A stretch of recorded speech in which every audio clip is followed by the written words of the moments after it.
Hey, FlimsyLunchTray here, and welcome to World of Warships. In today's video, we're going to be looking at the update 12.10, being the return, I guess, again, of Asymmetric Battles. So we're going to go through the article, in the summary being the Commander Skills update. There's some changes coming there, particularly between battleships, cruisers, some on destroyers. Early access to new Japanese battleships continues, as well as the Battle Pass.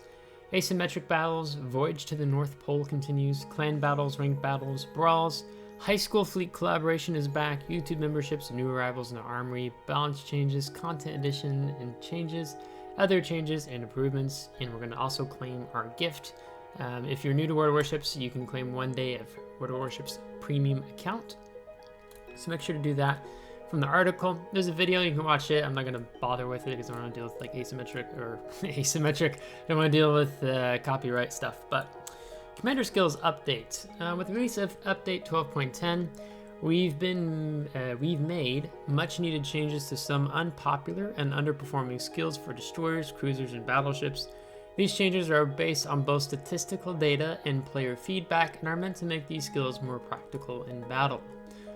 So there's quite a list here. I will link a video at the end that I went over these more in depth and giving you my thoughts. I think, battleships are going to come out really good. Cruisers are going to come out really good. Most of the skills are for battleships, the changes that they've made. I'll just do like a really brief condensed thing. So with consumable specialists, battleships, cruisers, and destroyers, this is for line 1. They removed the effects that they did, and then they added essentially a cooldown for all consumable types, and they made it negative 7.5 versus negative 10% because it affects all your consumables versus just some. So it was kind of not a lot of players would take this just because it didn't really impact to help you. So now that this also helps all your consumables, it's quite helpful with the cooldown time period. Preventive maintenance for battleships and destroyers in line 1. They've increased the health pool of AA guns and the health pool of secondary guns. For unique commanders on both of those, it's plus 20%, so that's a lot better because it's RNG based, how much hit points or health pool, how much health pool that your AA guns and secondary guns get, just like your torpedoes are. For battleships, the super heavy AP shells, they added the following effects: that you negate fire damage received, negative 10%, and negative 10% on flooding damage received. So if you want some more damage on AP shells, it's not as bad because they're not showing you the whole set of skills, just what they've removed or added. Again, my other video covers that more in depth, but I'm just reading it out loud, maybe to those of you who are just listening. Improve repair party readiness in the battleship line 3. They added a new effect that can be activated where receive an additional repair party charge for accruing 2 million potential damage once per battle. It was pretty bad previously. It was even higher. So it's better that it's at the 2 million now versus I think they had, I don't know if it was like 3 million or they were toying around with that. It's hard to keep all the changes in line since they've had so many different commander skill changes since update 10.0. Focus fire training for cruisers line 2, battleships line 3. They added the immediate damage when activating a priority sector plus 1.5%, and they changed the following effects: airstrike armament reload time is reduced negative 10% to negative 15%, and aircraft preparation time has gone from negative 5 to negative 10%. Basically, when you activate a priority A sector, enemy squadrons within its range immediately receive damage based on the squadron's health pool, so the entirety of the squadron. Currently, without using the skill, cruisers and battleships to deal immediate damage equal to negative or 3.5% of the enemy squadron hit points, and the skill busts it up to 5%. So that's a buff overall for that AA skill. For the Pack-a-Punch on cruisers, line 3, this used to be called the Enhanced Torpedo Explosive Charge, and now it's known as Pack-a-Punch. They added the following effects: so not only are you doing increased damage with your torpedoes, now your secondary battery firing range has been improved by plus 20%. So some cruisers actively use their secondaries, however there aren't many skills that apply bonuses to them. This change will make the skill useful to a bigger pool of ships. So not only are you getting a torpedo buff for, you know, maybe something you're playing like the Aegir, tier 9 German heavy cruiser, right? It's got 6 kilometer torpedoes, but now you're getting the secondary buff. So this probably will work out rather well with Luchins, as an example, since a lot of the those German cruisers, right, can get really out there with the range now with this skill. Furious Battleships line 4, they removed the following effects: main battery reload time reduced by -5%, dispersion shells fired by enemies attacking your ship plus 5%, so that's gone now. But what they added was improves your ship's characteristics for each active fire and or flooding instance on board your ship. So your first fire and flooding, your main battery reload time would reduce by -10%, and each second or consecutive fire flooding instance up to 6, your main battery reload time reduces to -5%. So then this maybe becomes a little bit more relevant if you're not taking a fire prevention build on something like a Conqueror, St. Vincent, a couple ships in the game that could benefit a lot from having a faster reload time. So you this wasn't really that great of a skill to take beforehand because you're just really getting punished, and this one adds some more buffs to it. Then you have Dazzle, Destroyers line 4. They added a new bonus to the activated effect. It reduces the accuracy of hostile fire directed at your ship and increases her speed for 15 seconds after your ship has been detected. Ship speed plus 8%. So basically, I think it's the first 10 or 15 seconds your destroyer is detected. The fire from enemies upon your ship, their accuracy is decreased. So they have worse dispersion essentially for 15 seconds, and then that effect will go away if you're still detected, and then the dispersion of their shells firing on you resumes to normal. What they did was they added the ship speed plus 8%. So this is like a lot of the King of the Seas, maybe your clan battles, you're contesting a cap like Daring or those type of ships that would really benefit from it. So even gearing. AA Defense and ASW Expert, Battleships line 2, Cruisers line 4. They buffed AA damage. It'd take me like 2 minutes if I were to go more in depth, but essentially that AA Defense is getting buffed overall. It's really good, in addition to your ship consumable preparation reload time being decreased while your AA is active. So this is a quick fourth wall break because I totally missed this my first go through the article, but all I have to say is what the heck wargaming. Due to the commander changes that are taking place, the skill updates, you can take advantage of the opportunity to reset commander skills absolutely free of charge. Very nice, wargaming. Here's the kicker, here's the but. During the first week of update 12.10, meaning from November 8th till November 15th, you have 1 week to go through all your commanders that may be affected and impacted by these changes to test. And not only that, for those who have a lot of ships, have a lot of commanders in the game, you have 1 week to go through all your commanders and make the changes necessary. Not only that, you only have that 1 week time frame to test out those changes if you like them or not. 1 week. Okay, I know when I talked in the blog article or video, I said, I could see wargaming, I was preparing myself for the worst, and I said maybe they only give us 2 weeks, but it'd be great if they gave us a month. I think I said that in that video. And despite lowering my expectations for 2 weeks, because in the past when I've done commander changes, they've given us an entire month, an entire update cycle to make the changes. Granted, maybe those were seen as more commander skill changes. Okay, they didn't even give us a month. They didn't give us 2 weeks. They're giving you 1 week. Wow. Well done, wargaming. Well done. Battle Pass is coming back up in update 12.10. This time, the final reward for the free Battle Pass is 3 Black Friday 2023 containers, while the final reward for the Premium Battle Pass is a permanent economic bonus for a Tier 8 ship. Now note that these say 3 Black Friday containers. It doesn't say 3 Black Friday Premium containers. Those have the 12% chance, so these are probably just your standard ones, which have like a 0.4% chance, 0.04% chance of pulling a ship. So yeah, those won't be that impressive, but if you're looking for a permanent economic bonus, you could get that, right? And I think even if you buy one, the cost difference isn't too different. Like if you have a tier 8 tech tree ship, like let's say you really like playing North Carolina, right? The cost of buying a permanent economic bonus might be you get more out of it with doing the premium battle pass, so because you get all that additional coal, steel, and other resources.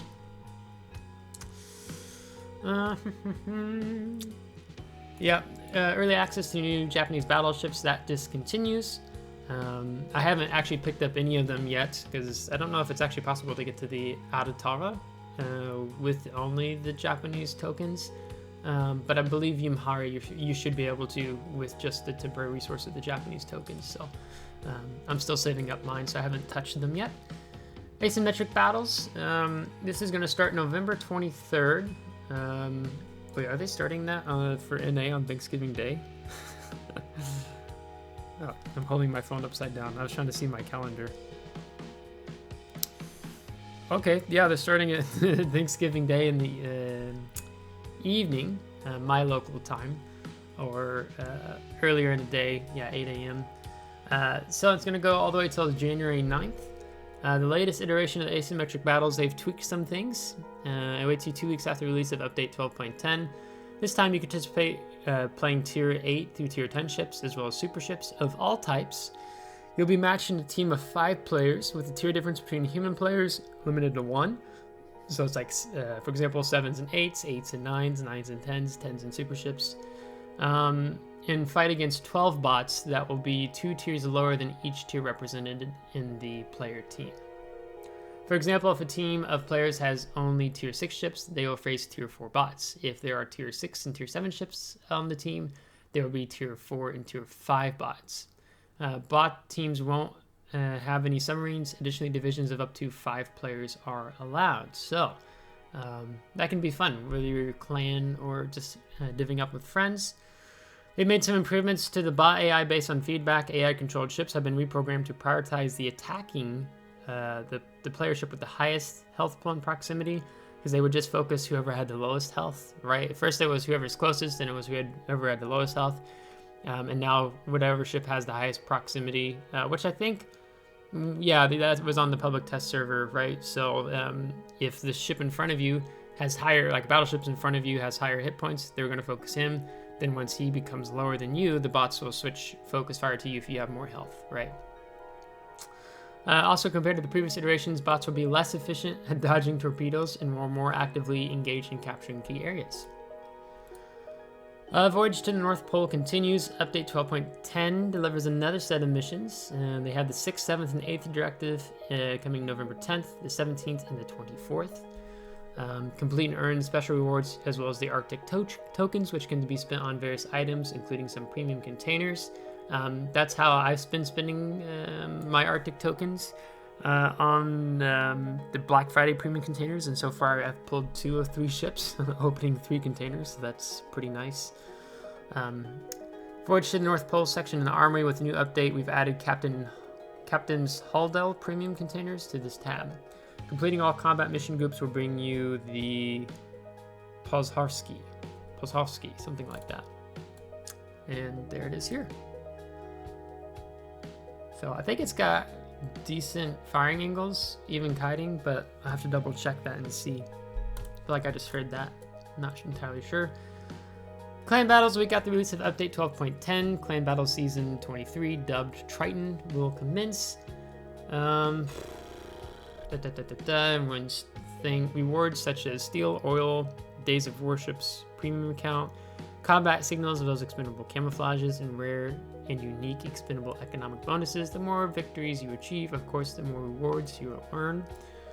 So this is going to be 7 versus 7, tier 10 ships. Oh my gosh, it's like they did something new this Clan Battle season.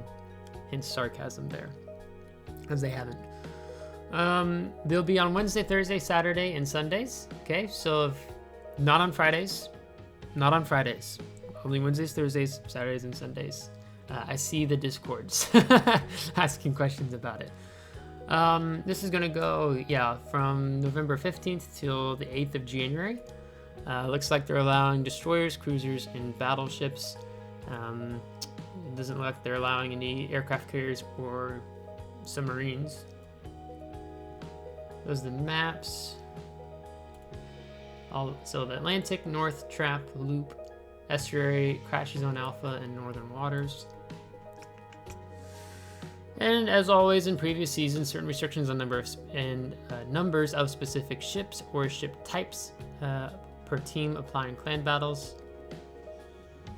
Begins with the following restrictions. Players will be able to go into battle aboard cruisers, destroyers, and battleships, and no more than one battleship per team. And they'll have another article probably that will announce specifically what ships they restrict or maximum you're allowed to take, like, you know, Clubber, Marcel, those ships. So here you can see the rewards. So whether you're in Squall, Gale, Storm, Typhoon, and Hurricane. So yeah, some decent rewards if you can field and get enough people in your clan going there. Some things you can only earn once, multiple times, and daily. Clan Treasury. Clans ranked 1 to 50 in global rating receive 5,000 to 25,000 steel. The global rating, okay.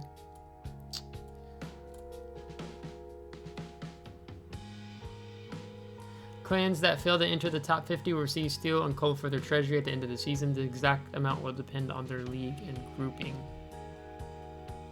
Yeah, okay. Ranked battles, okay, Bronze League. 7 versus 7, tier 7 ships, 8th of November to the 10th of January. Doesn't look like there's too much more additional to say there. Silver League goes from tier 7 ships to tier 8 ships, 6 versus 6 rather than 7 versus 7. Date's the same. Gold League jumps you all the way up to tier 10, 5v5. 5 versus 5 tier 10 ships and super ships. You make a special mention of that. No aircraft carriers. And yeah, in Gold League, they're allowing submarines. Nothing like sitting in a very strategic position, helping your team, playing a Minotaur, only to have a Gato surface right next to you and shotgun you. That happened to me. No clue he was there. He was never detected the whole time. If only I should have just had my Hydra running nonstop, right? So, pick your poison. You might not want to go into Gold League. But, yeah, so a good way to earn steel. Brawls, they have 3 rounds. This starts the 13th of November for round 1, and then it ends the 20th of November. Again, that's round 1. They'll be 3 different formats. The first round will have 6v6 versus in tier 6 ships, no more than 1 submarine, 1 aircraft carrier, 3 battleships, and 4 destroyers. Maximum division size 3.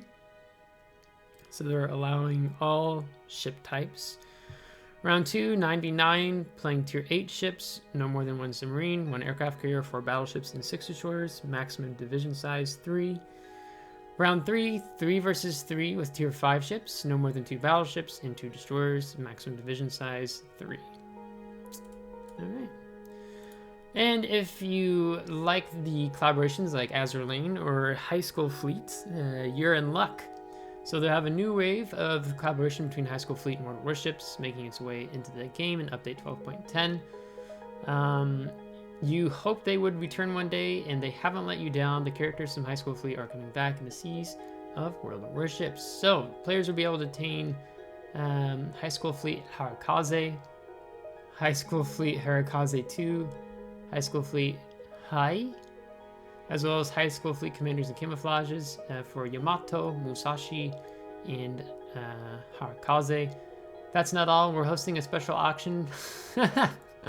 Another auction for High School Fleet during Update 12.10, which the main offer will be the High School Fleet Graf Spee, Commander Thea Kreutze, with 6 skill points in a port slot. More information to become available later. So here's Musashi. I think I have the one for Yamato, but I think it's blue. So Harakaze.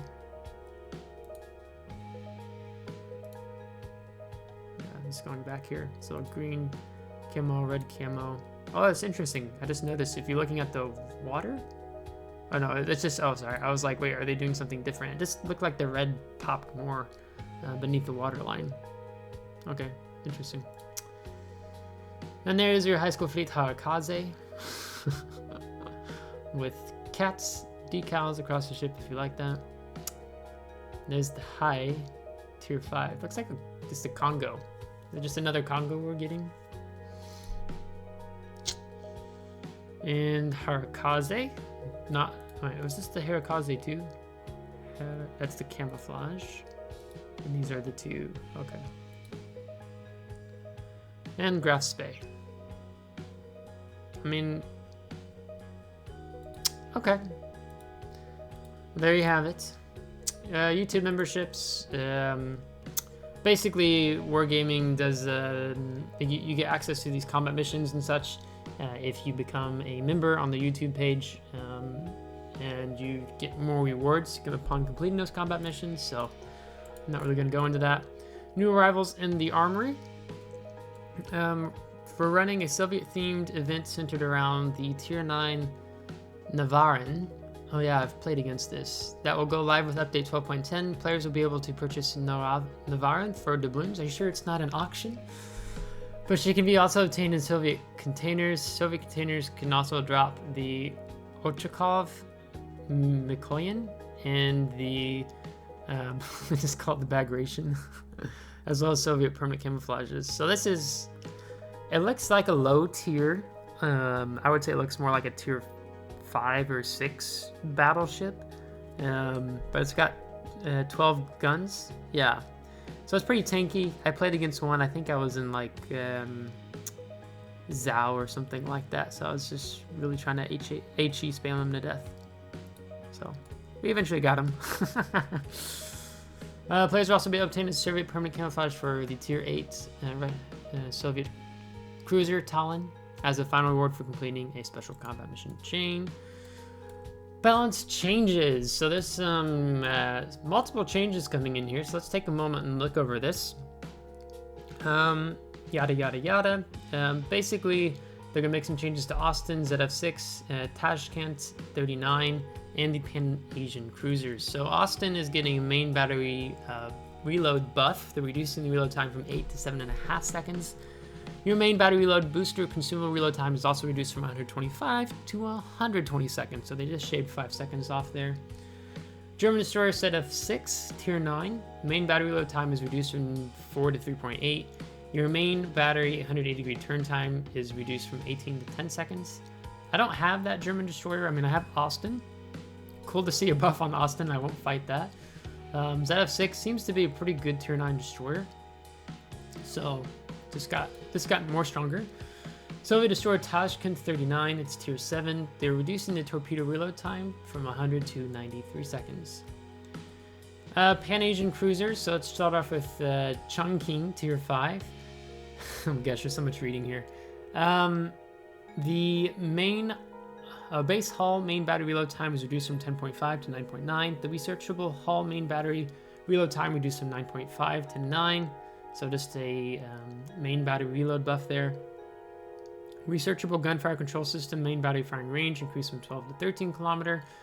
The stocks module main battery firing range has been increased accordingly. Main battery shell ballistics have been changed. The trajectory now will be flatter. Okay, so most of this is just flat out across all the way from tier 5 to tier 10. I'll just read the highlights, but it's basically each ship revolves around that. So the Ramot 7.5 to 7 second reload is going to go from 12.5 to 13.5 kilometer main battery firing range. Champon is going from 6.5 to 6.1. The gunfire control system range is going to be increased from 13.2 to 14.2. Harbin is going to go from 5.5 reload time to 5.2. The gun range is going to go from 13.5 to 14.5. So basically, they're just adding a kilometer all around on the main battery firing range. Sejong is going to go from 4.8 to 4.5. I'm actually grinding up that line right now, so cool that there's a buff has happened while I'm grinding the line. Main battery or your gunfire control system, 14 to 15 kilometer. Genon is going for a reload time of 3.2 to 3 seconds. Range of 14.5, 15.5. So definite buff there for the Pan-Asian cruisers. So Genon looking even better compared to Kitakami.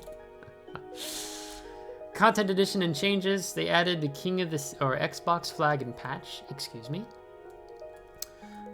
King of the Sea interstellar permanent camouflage for Vermont, which doesn't look too bad. You know, looks nice. It looks like it kind of looks like bricks. I don't know if that's what they're going for, but it very much looks like bricks of all different colors. So it looks neat. King of the Sea 16, finalist achievement, and King of the Sea 16 commemorative flag. Update 12.10 also brings the naval-based port decoration inspired by the Black Friday event, typical. Container changes, Microsoft container renamed to Xbox container. Its appearance has been changed accordingly. The visual appearance of the flag's premium container has also been changed. So this is what the Xbox container looks like now, or Microsoft container, not Xbox. And the flag locker, that looks kind of cool. I like that. I think the old one didn't strike me too much. They have also updated the visual appearance of the Santa's gift, Santa's big gift, and Santa's mega gift container. So the regular container looks more like a gingerbread box house. Same for the big, and then for the mega, it's like a cake. So yeah, I don't know. Okay, I did like the houses a little bit more maybe. They're also removing some ships. They've added ships to the containers, but they've also removed ships from the container. I think, how many did they say they removed? It was, I'm gonna count. It's 1, 2, 4, 6, 8, 10, 12. Yeah, I think they removed like 40. And then they added basically the ships that, yeah, they removed over 40 older ships to make it easier for you to obtain your desired ships. And then, so a total of 43. And then they've added 19 newer additions. The ships which they have moved, all of them are available for purchase in the Armory. So it's not like you can't get access to them at all.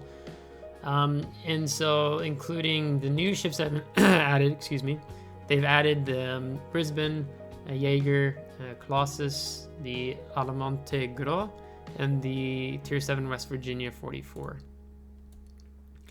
Following ships will be added to the containers, the super container and steam super containers. So looks like maybe it's the same list. Yeah, looks like it. Premium ship tier 6 and premium ship tier 6 elite container. It's going to add some ships, as well as the tier 7 containers, tier 8 containers, and tier 9 containers. They've all added new ships. Other changes and improvements. Let's see if there's anything notable here, then we'll wrap the video up. They improved visual details on the armor of the following ships, basically the Japanese aircraft carriers, even Kaga and Kaga B. Fixed the bug with Repulse, which caused her AA defense to not work properly in some situations. I was not aware of that. Fix a terrain bug that caused ships to crash into invisible textures on the shards map. Fix a sound issue on battleships that sometimes cause the second and third shot sounds of the main battery salvo to not play properly and get cut off prematurely. So some sound bugs they fixed.